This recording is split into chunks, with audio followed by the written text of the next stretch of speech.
Hello नमस्कार, आप सभी का स्वागत है हमारे एक नए वीडियो में। तो आज हम लोग क्लास 9th का जो बायोलॉजी है उसके बारे में आज डिस्कशन करने वाले हैं कि क्लास 9th के अंदर है ना क्या क्या हमको पढ़ना होता है। क्लास 9th में जो बायोलॉजी पोर्शन है उसमें हमको क्या क्या पढ़ना होता है, इन सभी चीज़ों के बारे में आज हम जानने वाले हैं। अगर क्लास 9th के साइंस पोर्शन का बात किया जाए तो उसमें 3 सब्जेक्ट आता है, 3 पार्ट में इसको डिवाइड करते हैं। एक हो गया केमिस्ट्री, एक हो गया फिजिक्स और एक हो गया बायोलॉजी। फिजिक्स और केमिस्ट्री का जो डिस्कशन है उसके सिलेबस के बारे में हम बाद में डिस्कस करेंगे। पहले हम बायोलॉजी पोर्शन का डिस्कस करते हैं कि 2024 से 25 के बीच है ना क्या सिलेबस है, 9th क्लास का क्या सिलेबस है, बायोलॉजी का क्या सिलेबस है, इन सभी चीज़ों के बारे में आज हम जानने वाले हैं। हम जानेंगे कि भारतीय भवन में हमको क्या क्या पढ़ना होता है और NCERT के अंदर क्या क्या पढ़ना होता है, इन सभी चीज़ों के बारे में आज हम जानने वाले हैं। तो चलिए बिना देरी के शुरू करते हैं आज का यह वीडियो।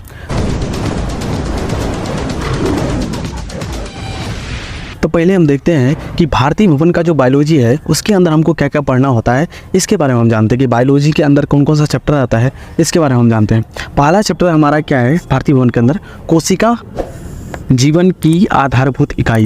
पहले हम जानेंगे कि कोशिका क्या होती है, कोशिका का संरचना किस प्रकार से हुआ है ना। हमारा जो पूरा शरीर है ये पूरा कोशिकाओं से ही मिलकर बना हुआ है। इसके बारे में जानेंगे कि कोशिका के अंदर कौन कौन सा कोशिकांग पाया जाता है, कौन सा सेल ऑर्गेनेल्स होता है, इन सभी चीज़ों के बारे में हम पहले जानेंगे। और इसको जीवन की आधारभूत इकाई क्यों कहा जाता है, जीवन की संरचनात्मक और क्रियात्मक इकाई हम क्यों कहते हैं कोशिका को, इसके बारे में भी, इस क्वेश्चन का आंसर भी हम इसी चैप्टर के अंदर जानेंगे कि कोशिका और कोशिका के अंदर बहुत सारे साइंटिस्ट इसको जानेंगे कि पहले किस कोशिका का खोज हुआ है ना, जीवित कोशिका का खोज कैसे हुआ, मृत कोशिका का खोज कैसे हुआ, रॉबर्ट हुक किस प्रकार से कोशिका का खोज किए है ना, फिर ल्यूवेनहॉक कैसे आए, सेल थ्योरी किसने दिया, कोशिका सिद्धांत का प्रतिपादन किसने किया, इन सभी चीज़ों के बारे में हम इस चैप्टर के अंतर्गत हम जानेंगे।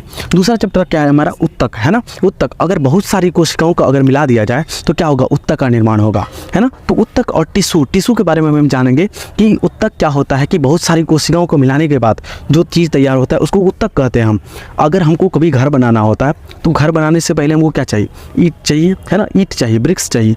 तो जब तक ईंट नहीं होगा तब तक एक घर का निर्माण किस प्रकार से हो सकता है, कैसे होगा घर का निर्माण। इसीलिए जब हमारे शरीर का निर्माण होगा तो पहली चीज़ हमको क्या चाहिए, कोशिका चाहिए है ना। और कोशिकाओं को समूह को अगर मिला दिया जाए तो उत्तक का निर्माण हो जाएगा। बहुत सारे ईंट को अगर एक साथ जोड़ दिया जाए तो क्या हो जाएगा, एक दीवार बन जाएगा है ना। और बहुत सारे दीवार को जब मिला दिया जाए तो क्या हो जाएगा, एक कमरा तैयार हो जाएगा। और बहुत सारे कमरे को अगर मिला दिया जाए तो एक घर का निर्माण होगा। उसी प्रकार हमारे शरीर के अंदर भी यही होता है कि बहुत सारी कोशिकाओं को मिला देते हैं तो उत्तक का निर्माण होता है। और बहुत सारे उत्तक को अगर मिला दिया जाए तो अंग का निर्माण होता है। और अगर बहुत सारे अंग को मिला दिया जाए तो हमारे पूरे शरीर का निर्माण होता है।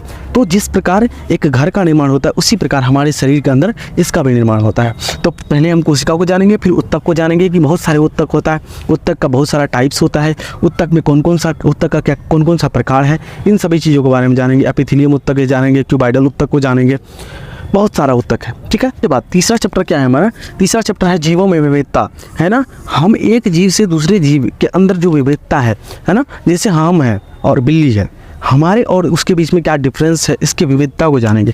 जीवों के अंदर जो विविधता पाई जाती है इन सभी चीज़ों के बारे में जानेंगे। उसके बाद चौथा चैप्टर क्या है हमारा, स्वास्थ्य और रोग है ना। स्वास्थ्य और रोग, स्वास्थ्य और रोग में हम ये जानेंगे कि हम बीमार क्यों पड़ते हैं ना, हमारे अंदर, हमारे शरीर के अंदर कौन सा ऐसा चीज़ होता है कि हम बीमार पड़ जाते हैं है ना। कौन सा वायरस आता है हमारे शरीर के अंदर, कौन सा विषाणु आता है, कौन सा जीवाणु आता है, इन सभी चीज़ों के बारे में जानेंगे है ना। बहुत सारी रोग के बारे में जानेंगे, एड्स, कैंसर, निमोनिया, बहुत सारी डिजीज़ के बारे में हम जानेंगे, बहुत सारे रोग के बारे में जानेंगे। और जानेंगे वो रोग होता क्या है ना, हमारे शरीर के अंदर उसका कौन सा सिम्टम्स दिखेगा है ना, कौन सा लक्षण दिखेगा है ना, और वो रोग किसके कारण से होता है, उसका पॉजिटिव एजेंट क्या है ना। और फिर उसका डायग्नोसिस, मतलब उसको पकड़ा कैसे जाए। मान लीजिए किसी शरीर के अंदर ये चीज एक बीमारी हो गया, मान लेते हैं हम निमोनिया हो गया, उसको कैसे पकड़ा जाएगा कि हाँ उसके शरीर के अंदर निमोनिया है ना, इसका डायग्नोसिस कैसे करें, और फिर लास्ट में इसका ट्रीटमेंट कैसे किया जाता है, इसके बारे में भी हम इसके अंदर जानेंगे। ठीक है, उसके बाद खाद्य संसाधन है ना। खाद्य संसाधन मतलब, अब देखिए संसाधन तो बहुत तरह का होता है लेकिन हम जानेंगे खाद्य संसाधन। हमारे सिलेबस में क्या है, खाद्य संसाधन। खाद्य संसाधन 2 तरीके से आ सकता है, एक पौधे से आ सकता है, एक पशु से आ सकता है। पौधे से आएगा तो बहुत सारे पौधा मर जाता है, कोई पौधा गिर जाता है, तो उन सभी पौधों को एक जगह ले जाकर उसका कंपोस्ट करके है ना बहुत सारा खाद तैयार किया जाता है। तो वो खाद किस प्रकार से बनाया जाता है इसके बारे में हम जानेंगे। खाद्य संसाधन में पशु से कैसे खाद बनाया जाता है इसके बारे में हम जानेंगे है ना। और ये जो खाद होता है क्या होता है, ये खाद हमारे खेत खलिहान के लिए बहुत ज़्यादा इंपॉर्टेंट होता है ना। तो इसके बारे में हम जानेंगे और लास्ट में प्रायोगिक है ना, कुछ प्रैक्टिकल कराया जाएगा है ना आपको भारतीय भवन के अंतर्गत।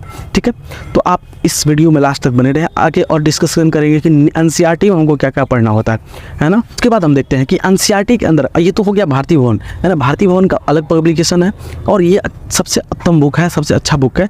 एनसीईआरटी भी अच्छा बुक है ना। एनसीईआरटी के अंदर क्या क्या पढ़ना होता है इसके बारे में जानते हैं है ना। जीवन की मौलिक इकाई, हाँ जैसे हम भारतीय भवन के अंदर पढ़े कोशिका, तो उसके अंदर एनसीईआरटी के अंदर भी एक चैप्टर है जीवन की मौलिक इकाई और ये 5वां चैप्टर है ना, 5वां चैप्टर। और 5 से ऊपर जो है वो हमारा क्या है, केमिस्ट्री का है और जो अगर बात तो करें 7 से नीचे का चैप्टर वो फिजिक्स का चैप्टर है। ठीक है, तो 5वां चैप्टर क्या है हमारा, जीवन की मौलिक इकाई है ना। दूसरा चैप्टर क्या है, उत्तक वही टिश्यू पढ़ना है हमको। जीवों में विविधता, जीवों के अंदर विविधता किस प्रकार से होती है इसके बारे में जानेंगे हम। बीमार, और 13वां चैप्टर क्या है, हम बीमार क्यों पड़ते हैं, हम मतलब हमारे शरीर के अंदर ऐसा कौन सा मिलफेक्शन हो जाता है ना, कौन सा ऐसा चीज़ हो जाता है कि हम बीमार पड़ जाते हैं, कैसे हमें कोई सी बीमारी हो जाती है इसके बारे में जानेंगे है ना। प्राकृतिक संसाधन है ना, प्रकृति के अंदर कौन कौन से ऐसे संसाधन है जो हमारे लिए बहुत ज़्यादा इंपॉर्टेंट है इसके बारे में जानेंगे। और खाद्य संसाधन में सुधार है ना, और जो भी खाद्य संसाधन होते हैं उसके अंदर कैसे हम सुधार कर सकते हैं इसके बारे में हम इस चैप्टर के अंदर डिस्कशन करेंगे। तो ये था हमारा पूरा 9th का सिलेबस, मतलब 9th क्लास के अंदर जो बायोलॉजी का सिलेबस है ना, बायोलॉजी पोर्शन है उसके अंदर ये सब चीज़ हमको पढ़ना होता है। और हम रेगुलरली आपको सभी चैप्टरों का वीडियो हमेशा अपलोड करते रहेंगे, तो आप इसको लास्ट तक ज़रूर देखिएगा है ना। और इसका हम कोशिश करेंगे इसका नोट्स भी आपको प्रोवाइड कराया जाए है ना, और आप डिस्क्रिप्शन में जाके नोट्स भी इसका डाउनलोड कर सकते हैं। तो आज के लिए इतना ही। आपको आशा करते हैं आप सभी को आज का यह बायोलॉजी पोर्शन का जो सिलेबस है ये समझ में आया होगा। अगर आपको ये वीडियो समझ में आई है तो इस वीडियो को एक लाइक ज़रूर करें, और अगर आप हमारे चैनल पर नए हैं तो हमारे चैनल को ज़रूर सब्सक्राइब करें है ना। कमेंट करके बताइएगा कि आपको यह वीडियो समझ में आई कि नहीं आई है ना, और कौन सी वीडियो आपको चाहिए।